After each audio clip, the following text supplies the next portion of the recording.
Welcome to Heidi Relationships. Today, we'll read some more stories from Reddit.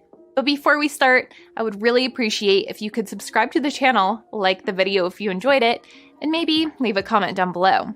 That would help the channel a lot. Thank you very much in advance. The first one is titled, "Totally blindsided to discover my significant other has been paying for escorts. I am completely in shock. The Wi-Fi was glitchy, and when I went to his computer, the only one with working internet, to see if I could fix it, an escort website came down in the search suggestion bar. I went through his history and saw that he has been looking at escort websites for months and has a paid account one. I refused to believe it at first. I thought maybe he was just looking. Then I checked his bank account. All our bank accounts are linked so we can see every transaction.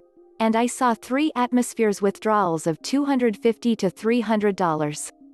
My gut sank. I told him to come home immediately and confronted him. He admitted it and has upset by how much this confession clearly hurt me.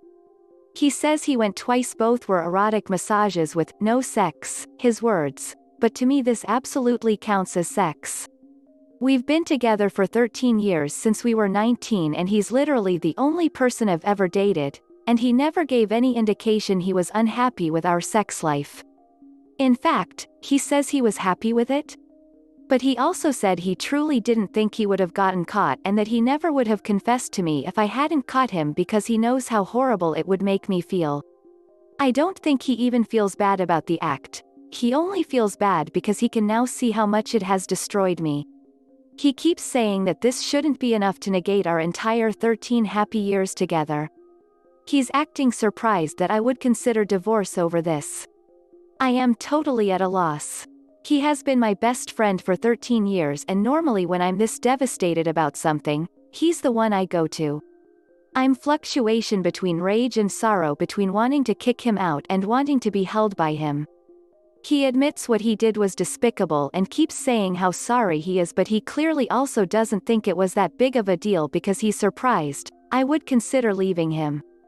I'm rambling, and as I type this is see how insane all of this is, and there's so much more nuance to a 13-year relationship that can never be described in a few paragraphs. I guess I just needed to write it out. I don't know what to do next.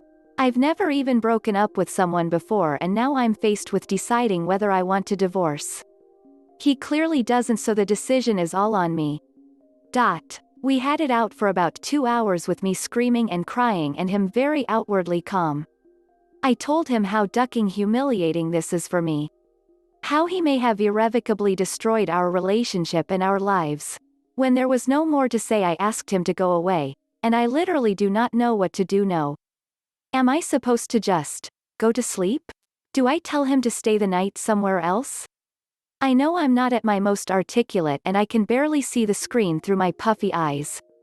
So, if you're still reading, thank you. I'm so devastated and I have no one I can call at this hour. A user in the comments said, "I'm so sorry this is happening to you. Take a deep breath and drink a full glass of water ASAP. First, definitely ask him to leave for the night immediately. If he refuses, leave yourself. Do you have any friends or family you can go to right now, even in the middle of the night? I know it sucks saying you should leave your own home, but you obviously need that distance, even just for the night, to get your mind straight. Second, you did nothing wrong. Say it out loud to yourself. The BS he is giving you about being surprised at the way you are acting is just that, BS. He even admitted, from what you stated, that he is not even sorry about the act, just being caught. You need to put serious thought into what your next moves are, and it will not come in one night. I know it seems like your world is caving in around you. I've been there myself, but a good night's sleep, a hearty meal and the time to sit down and look at all your options, will do wonders." Another user said, "I doubt nothing happened or this is his first time. I found out 11 months about my husband. He said he went to see escort but left and did nothing. I in no way believed that was his first encounter. I told him I was leaving without a polygraph. He admitted massage parlors, street walkers, escorts don't usually do massage, by the way. Rub girls etc. You can message me if you want. Don't let him make this your fault in any way. My husband trickled out all this information over time and I got a lot of trauma, anxiety, panic attacks, etc.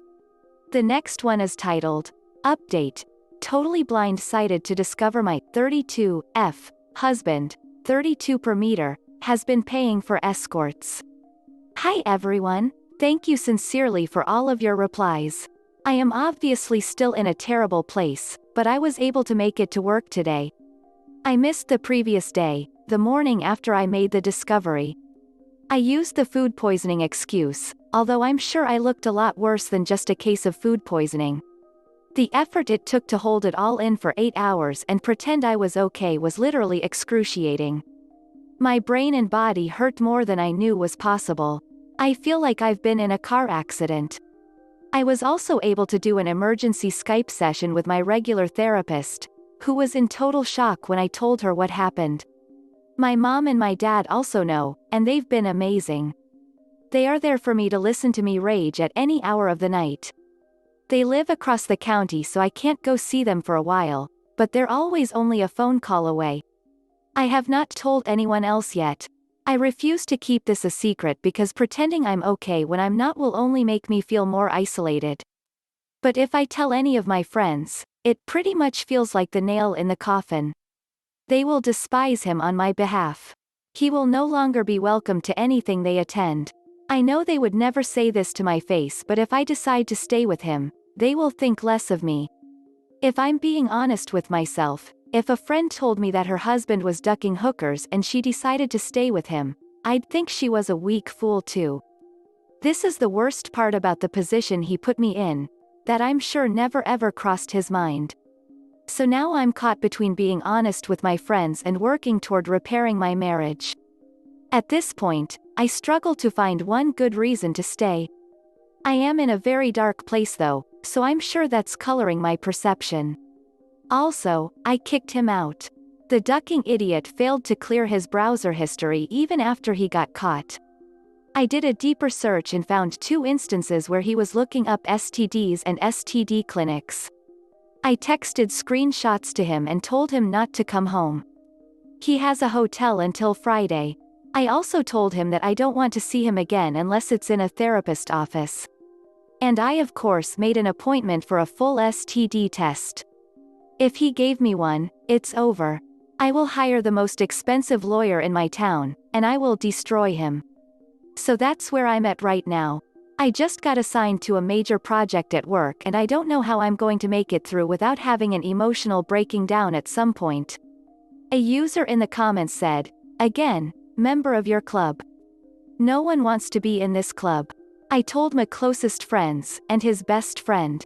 Going forward, I have no problem telling anyone who asks, because there's no way in hell I'd stay with this person, and I'm not keeping his nasty secrets.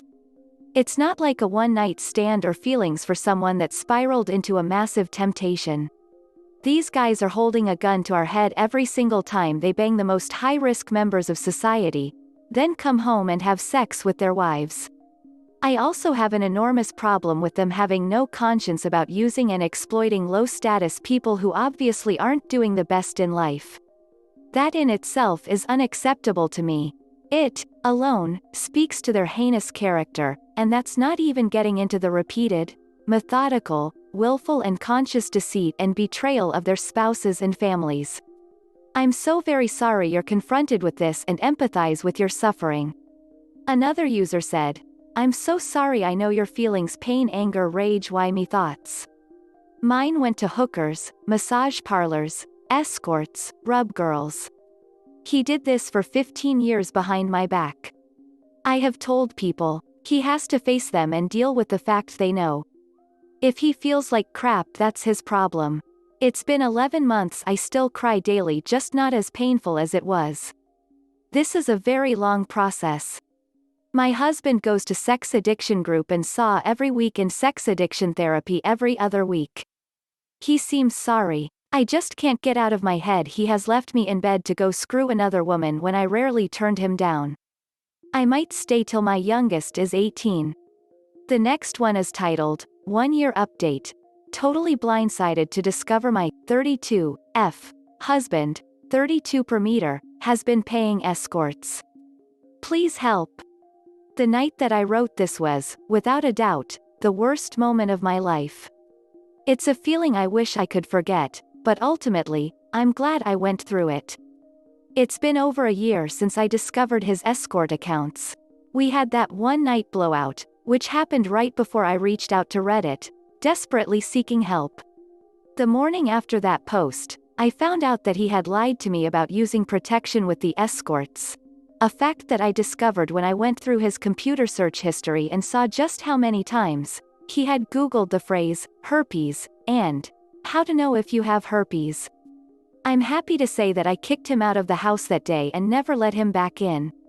We did briefly try couples counseling while he crashed at a friend's place, but it very quickly became apparent that he was not capable of making this right. We went through a mediator and he made me pay him a ton of money to buy him out of house, but I don't even care. I'm just so happy that it's done. For those of you who are agonizing over whether to stay or go, all I can say is that getting out was the best thing I've ever done for myself. I'm telling you, if you can leave, do it. Especially if you don't have kids. Take back your life. In the first few weeks of the aftermath, I remember feeling like the worst possible thing I could do at that time was be away from him, because then how would I check on everything he was doing? How could I make sure he wasn't cheating on me again? I stayed up all night hacking into his phone, email, Instagram, Amazon account, you name it. I started obsessively checking everything he did to the point where I felt ashamed of myself. I poured my energy into trying to control him and catch him. Don't let yourself become that. Do not allow these motherduckers and their awful choices to turn you into a worse person. Duck that noise. The pain of letting him go was unbearable, but at some point, I realized that I don't want to live my entire life around policing another person. If he wanted to continue seeing prostitutes, there was absolutely nothing I could do to stop him. The only thing I could do was take myself out of the equation. It was the only power I had left. Although this has been the worst year of my life, it has also weirdly been one of the best. It's getting to the point now where I almost feel grateful that he blew up our marriage, because if he had not, who knows how long I would have stayed with someone who fundamentally did not understand me. Don't get me wrong, I still have low moments where I miss the good memories of him. The hours I spent comparing myself to the escorts he saw have left me with significant body image issues. My heart still drops every time I get an alert from Facebook asking me if I'd like to remember this day, from our vacation 2 years ago. But then I think about what a hell on earth it would be to have to be quarantining with him right now, and I feel nothing but gratitude. I don't have the words to express what this forum has meant to me. Although I rarely post, reading about all of your experiences has helped me feel less alone. If you're struggling with this right now, I wish you love and clarity. You are a lot stronger than you think, and you're capable of being alone and happy. This is the end of the video. I hope you enjoyed the relationship stories. Please don't forget to subscribe to the channel, like the video and write a comment. I really appreciate your support and it helps my channel so much. Thank you.